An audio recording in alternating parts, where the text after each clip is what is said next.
The following content is provided under a Creative Commons license. Your support will help MIT OpenCourseWare continue to offer high-quality educational resources for free. To make a donation or view additional materials from hundreds of MIT courses, visit MIT OpenCourseWare at ocw.mit.edu.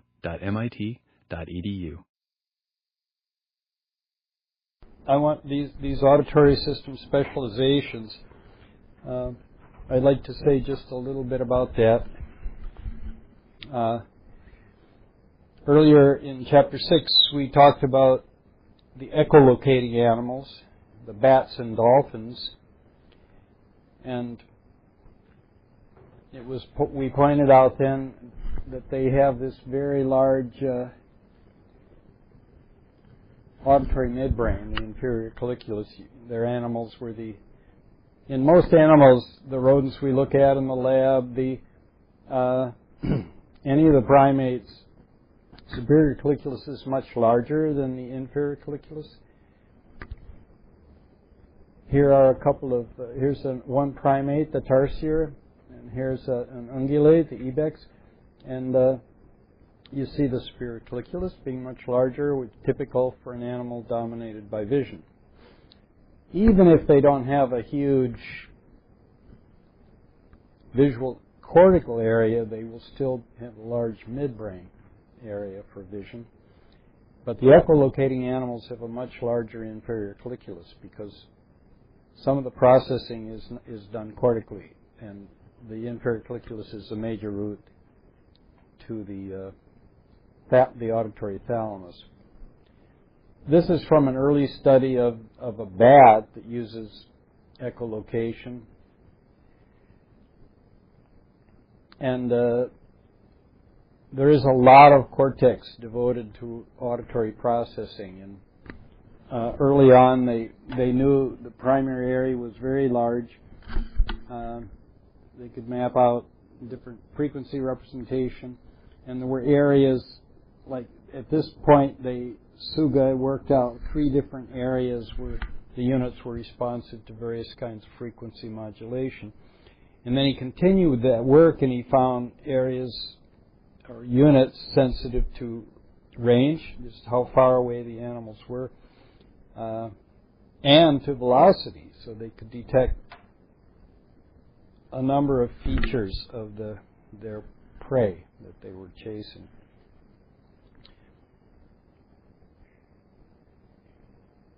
Now, if we go to birds, I'm asking here, what is the area in birds that's comparable to the auditory neocortex of a mammal? Does a bird have a neocortex? Sorry? What's the word? They have an auditory, they have areas in the thalamus that receive auditory input, just like they have areas there that receive visual input. Where do those areas project?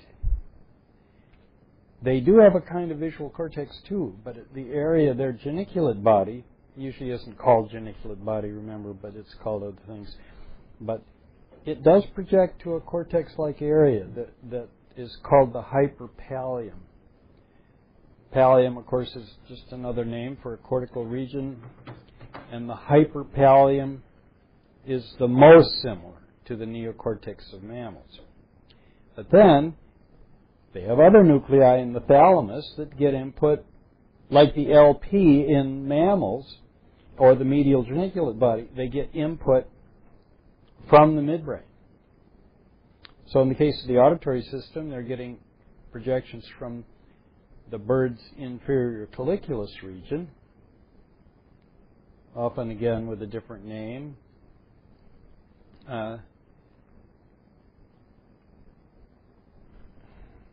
Here it's in the birds, it's usually called nucleus ovoidalis. And that projects to this large region that for many years was called the neostriatum in birds.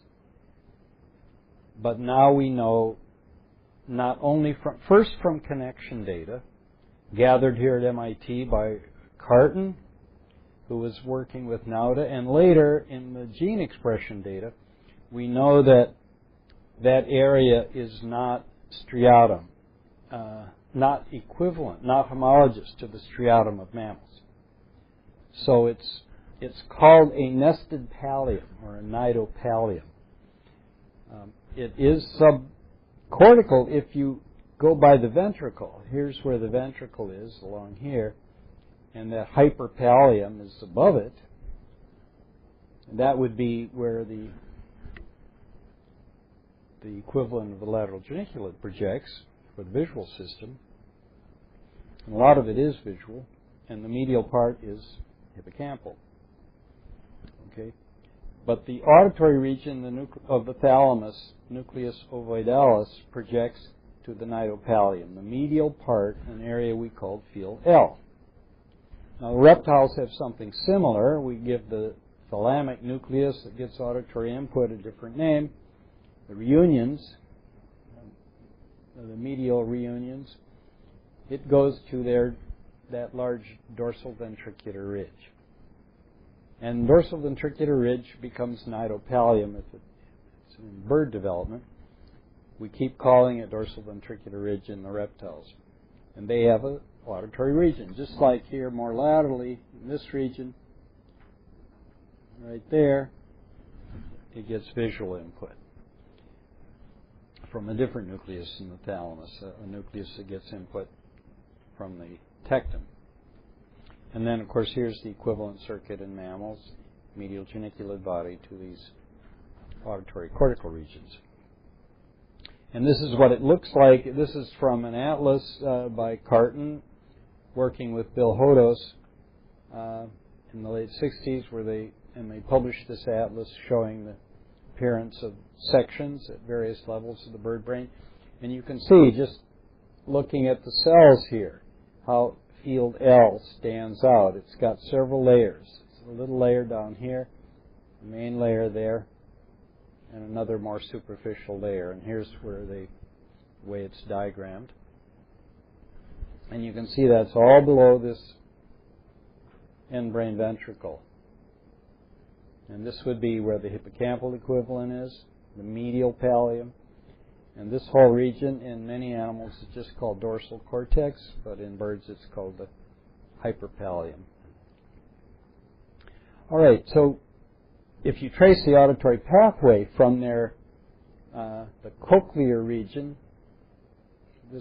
they don't have the coiled cochlea of mammals, but it's instead of a basilar membrane, they have a basilar papilla, and where the auditory receptors are in contact with the eighth nerve, and you can see the eighth nerve comes in to contact secondary sensory cells of the cochlear nuclei, just like in mammals. We saw that when we talked about spatial location, remember, I showed that they're dorsally located, and the neurons there project to the inferior colliculus of the bird. It's got a different name, the MLD, mesencephalicus lateralis, pars dorsalis. Okay, and that then projects to the thalamus, nucleus, the ovoid nucleus ovoidalis, which projects to field L. Okay, so that's just the simplest picture of the auditory pathway. But you can then follow things from the auditory pathway that are involved in controlling their vocalizations. Okay, and the most direct pathway goes from field L to a so-called higher vocal center, which then projects to this nucleus robustus of the archopallium. Now, the archopallium is homologous to the amygdala region of mammals. Remember, the amygdala region, though, has many outputs to hypothalamus and to midbrain. And in birds, this nucleus robustus has a direct projection to the hypoglossal nucleus, part of which controls the syrinx, which is controls basically the voice box of the bird. controlling his vocalizations, together with, of course, breathing control.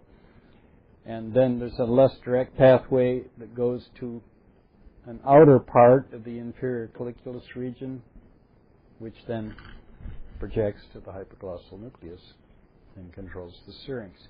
Now, there's a less direct pathway that in many ways is more interesting. From field L and the higher vocal center, it projects to the striatum of the bird. Now we're talking about the real striatum, not, that is, it's equivalent to striatum, the dorsal striatum in a mammal.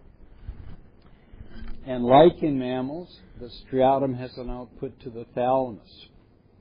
And the thalamic structure it projects to then projects back to a pallial region. It's like a Broca's area in mammals. That is, they're very similar pathways controlling speech in humans. It's part of the nested pallium. Remember this, more caudally, the field L, the auditory system is part of that nidopallium. Well, rostrally, this nucleus called L-man is also involved in vocalization. And in fact, this circuit is what's involved in male birds learning the vocalization of their species. And they learn by imitation of their listening to their father sing, and they develop. If they don't hear that singing, they don't develop as complex a vocal repertoire. Anyway, that nucleus projects to the robust nucleus, which gives rise to those outputs to control the vocal system of the bird, the syrinx in the throat. All right. You learn a lot about that if you work with Michael Fee in the building, and students that work with Michael probably become pretty familiar with that circuit. But now I want to go through say a little bit about the forebrain before we become a little more specialized in covering the forebrain. We'll be talking about, well, you'll see here.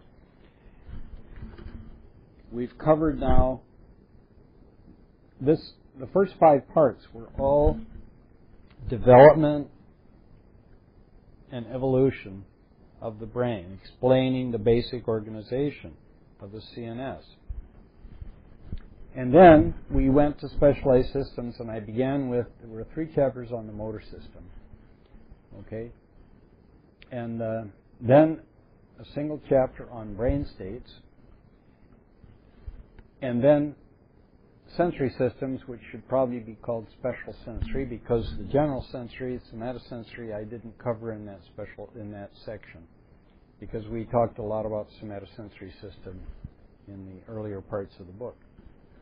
So that's when we dealt with gustatory, olfactory, visual, and then finally auditory systems. So now, forebrain origins, and then we talk about the limbic system and hypothalamus.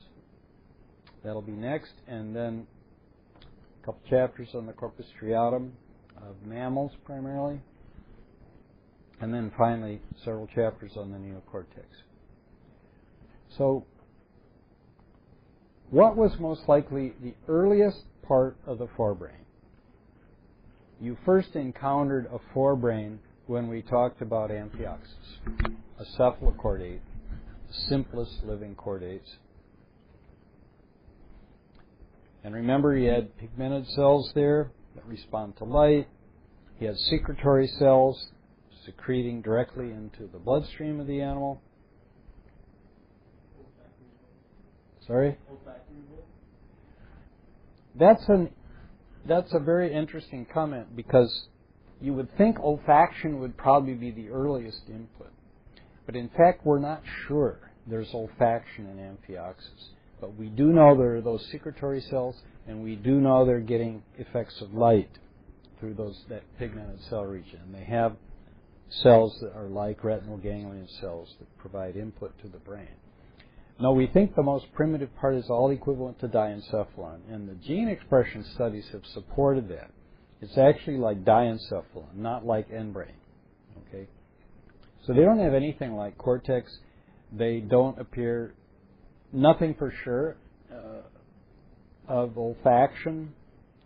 If they do have any olfaction, there are a couple of nerves that they don't know much about. One of them could be equivalent to olfactory, but it's going into the equivalent of a tween brain.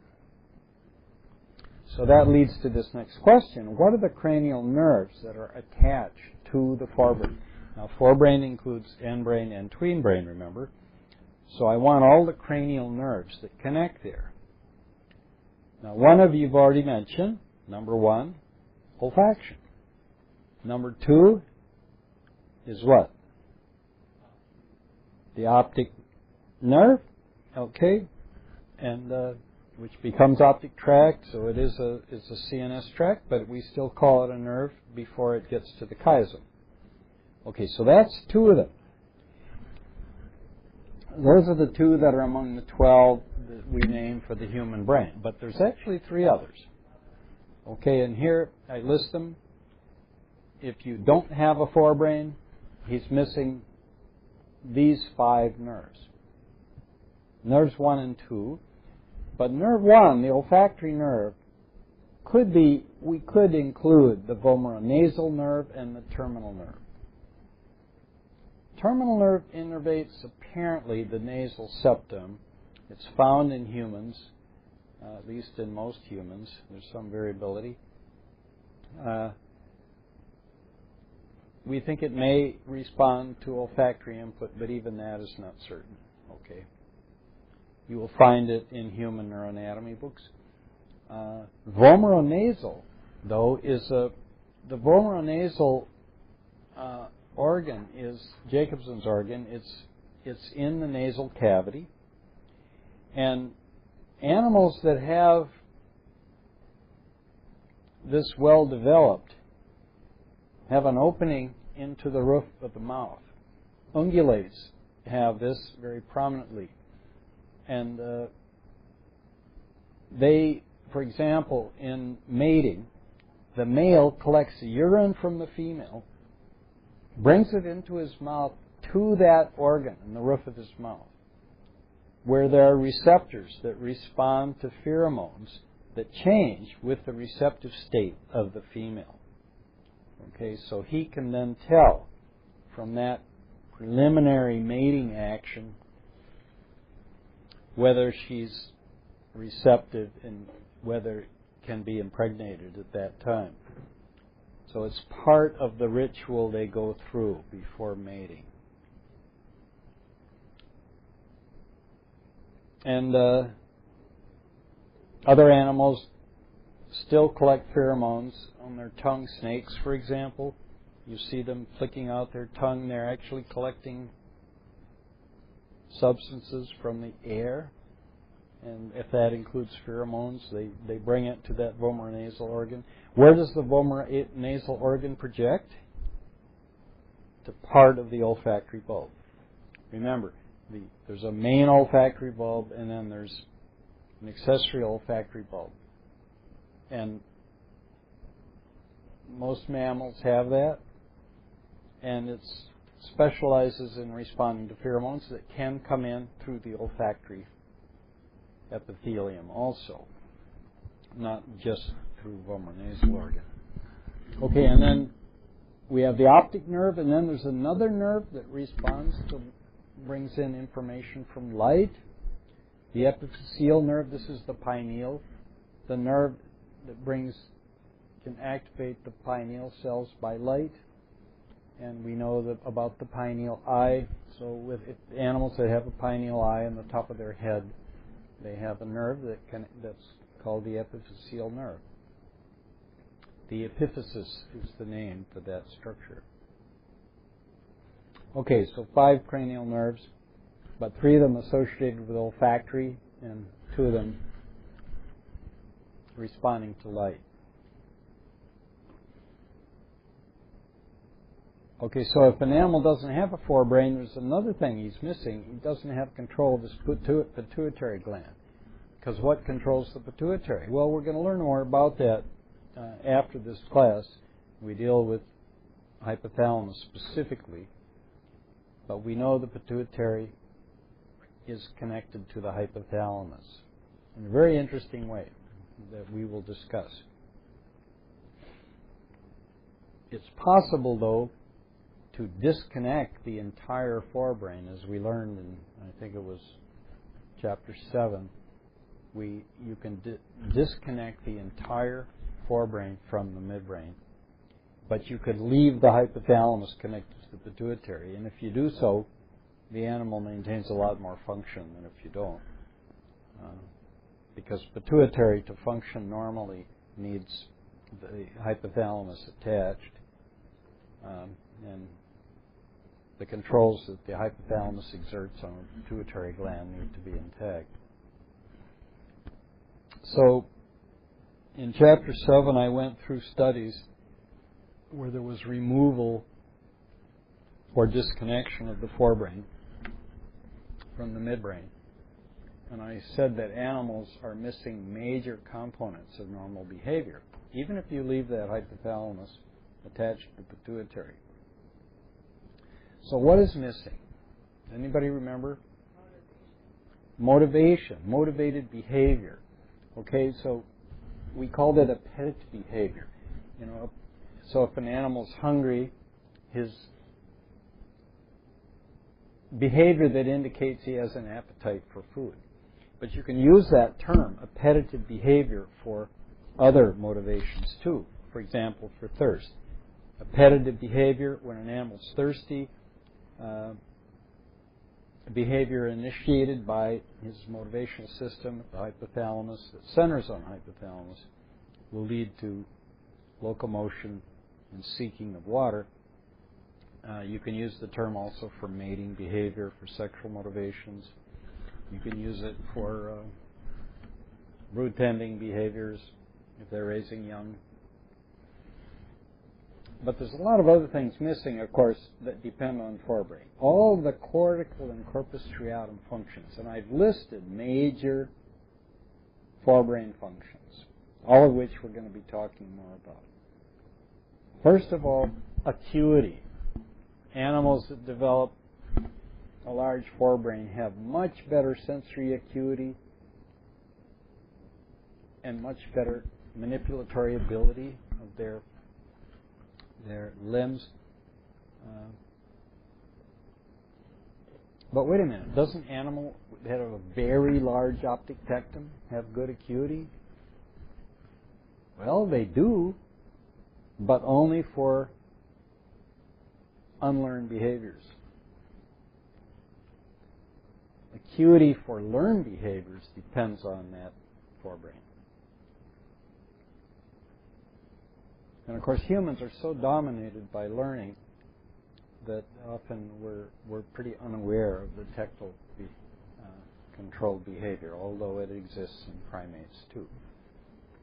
Okay, but then other things they lack that you need a forebrain for, need an endbrain for. Lack of anticipation. They're controlled by stimuli coming in, but they can't anticipate what's going to happen. They don't have good spatial memory. They don't learn the habits. The only learning of the midbrain and lower structures is very short term. Many studies have shown this. Long-term memory developed, what we know as long-term memory developed out of spatial memory system involving the medial pallium or hippocampus. And we know that habit learning developed very early in the olfactory system involving the striatum. Okay. So what do they retain if they've lost all this? What can they still do?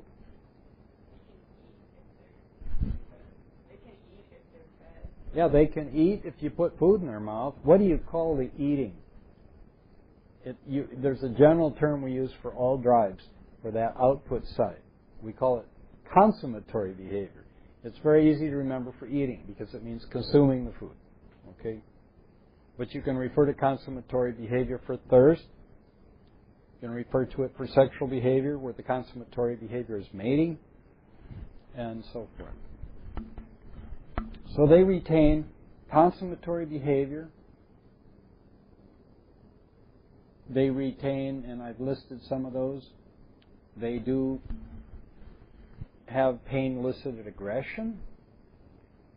So a cat without the forebrain, if you cause him pain, like you pull his tail, he will strike out. He'll unsheath his claws and strike out. But as soon as you let go, it's gone. So we call it sham rage. He acts like he's enraged, but it's not enduring. Whereas we know what we call rage in an animal outlasts the stimulus that triggers it. A human can be angry about something that happened hours before. He can be angry about something he's just thinking about. You can be angry about some. If you hold a grudge, you can be angry for years. Okay. An animal like that retains his sexual postures and reflexes. Okay. You can stimulate an animal like that, like a female cat, if she's receptive, you can stimulate the lordosis response. Okay, just by touching her in the right way. Okay, depending on the animal, they have different regions. If you give them tactile input, they will assume that receptive posture. That's part of the. You can call it a reflex, but it's a complicated reflex. It's part of their fixed action patterns that they've inherited. Well, I'm just wondering, like, how about like a fear, like what sense of fear? Like what kind of fear? Like, do they like still retain the fear? Like, They don't remember a long time. They don't retain the fear, and that doesn't last very long, but it's all pretty short term, very dependent on the stimulus. Like a pigeon will actually fly without a forebrain if you've left his optic nerve attached to the tectum. Okay, because all the stimuli are there. If you throw him into the air, all the stimuli that elicit flying are there, and he will flap his wings and be able to stay in the air. He will locomote, he will fly, and he will actually avoid running into things. He will go around trees. He will land on horizontally placed things, land on a surface, land on a limb. He won't maintain the motivation, though. So once he lands, he won't have the incentive to take off again. Unless if he gets blown off the limb, then he will start flying again.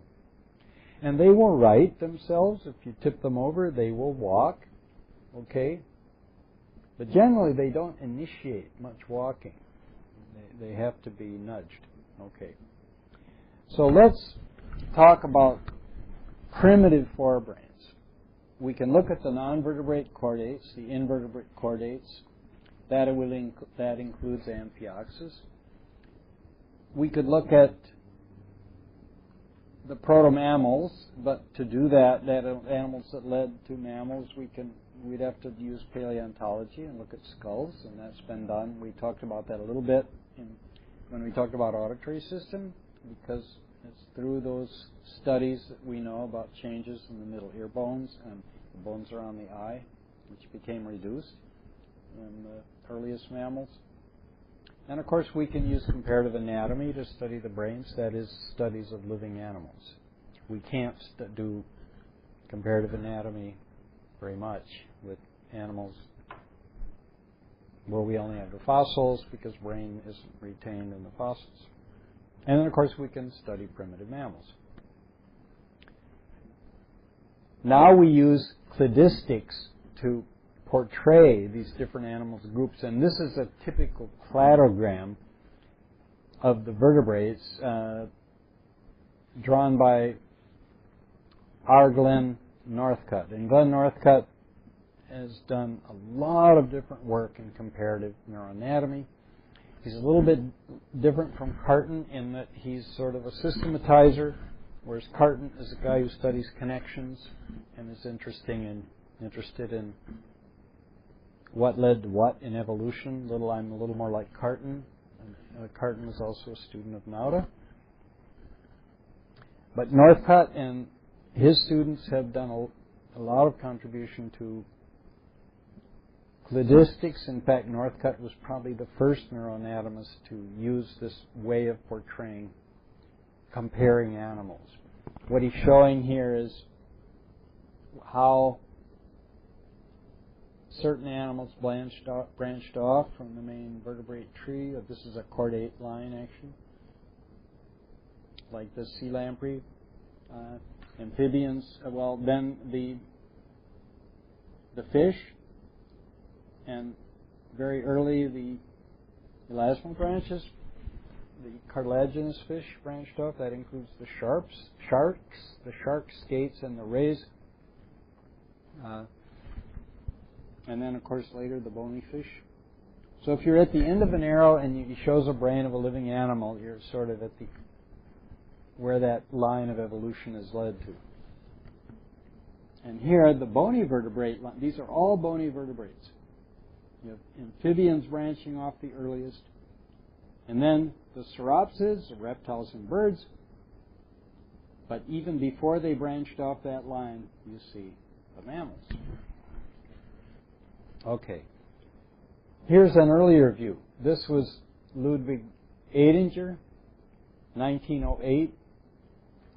And he had a view that can easily be fitted to the cladistic approach, but he didn't use it. It was not we didn't have as many sources of data about evolution then.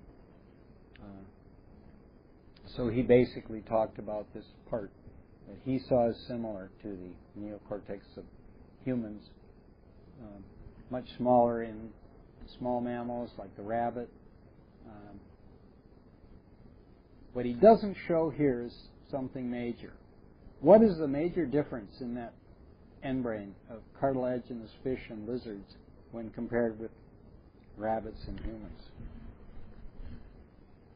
The neocortex. And that's something that Northcutt stresses. Okay? But what he shows here is the cerebral hemisphere, which again we know is different in mammals than in all these other animals, because only the mammals have the neocortex. But if we take a cladogram here and look at the creatures that are still living today that branched off the earliest, we find these three. Okay, Amphioxus, sea lamprey, and hagfishes. And we looked at these once before, and you'll just notice very tiny telencephalon in these animals. Non-existent, really, in Amphioxus. They just have a diencephalon-like structure. Very tiny, smaller than the olfactory bulbs in the sea lamprey, and still very small in the hagfish. Here's a hagfish somewhere here. There's the telencephalon. There's the olfactory bulb. So the whole telencephalon is not that much bigger than the olfactory bulb. Okay, and then I show you here some of the bony fish, the marmorids with a huge cerebellum, a trout with a huge midbrain, a predatory fish, very tiny telencephalon. Here's a bihar, which is only slightly larger telencephalon. Okay. And here's a question that you don't see very much, but Georg Streeter treats it, and so does Ullman in his book. I say in most chordate groups, brain size increases in evolution, but in a few groups it decreases. So why would it ever decrease? For it to decrease in evolution, that means there had to be adaptive reasons why it would decrease in size. Can you think of an adaptive reason why a brain structure would decrease in size? Well, one idea is just like to make your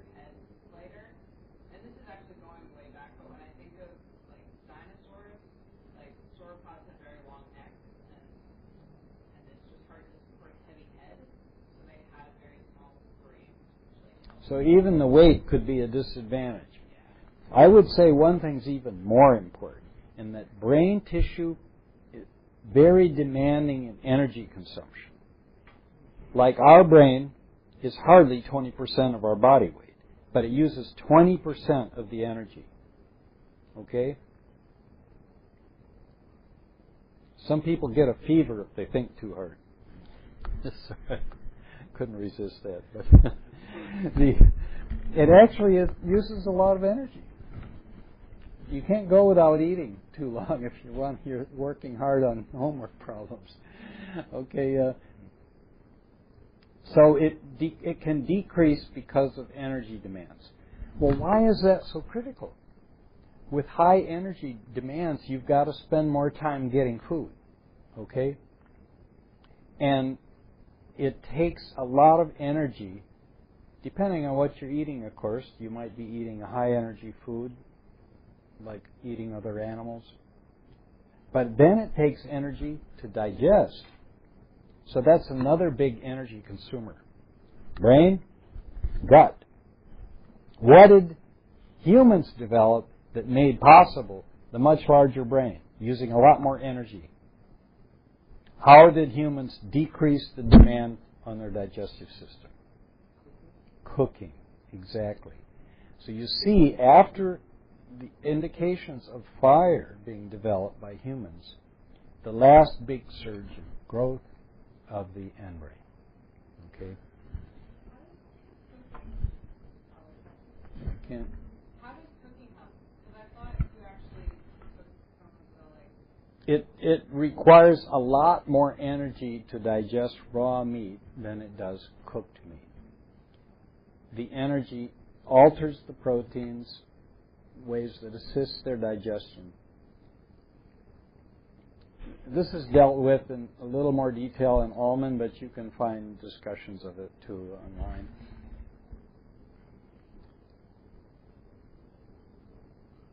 Can I ask something? So, I mean, from that, like, can we say that, like, the size of a brain, like, means, like, you know, like it's more smart or something? Okay.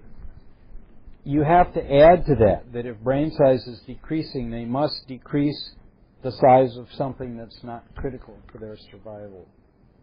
You're quite right that we've talked about how the size of a structure increases if there's a lot of neural processing going on. He needs it for his hunting behavior or other things he's doing. You're right. Let's look at which animals. These were brain versus body weights of the major animal groups, just to remind you where humans are. Remember, it's relative size that increases. This is whale up here. This is elephant. They have the largest brains. Humans are here. Smaller brains, but in relative to their body weight, it's the largest. Okay? And this is on a cladogram. Streeter drew this after figuring out where the increases in relative brain size occur, where the decreases occur. There's not decreases very many places, but you see here, when salamanders evolved, there were decreases in relative size. The eels, similar, decreases in size. All these others, the red dots, are for when there were marked increases in size. Okay, so, and remember we talked about the very early forebrain and evidence that it's dominated by olfaction.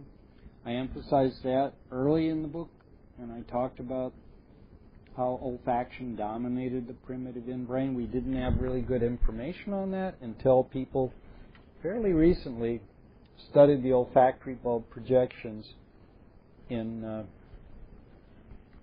those two animals that are members of the non-bony vertebrates, and that was the hagfishes and the sea lampreys.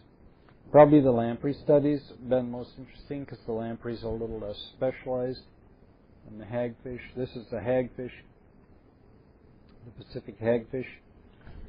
They injected tracers into the olfactory bulb here. This is BO, bulbous olfactorius. Sorry, a lot of times they like to use the Latin or Greek names.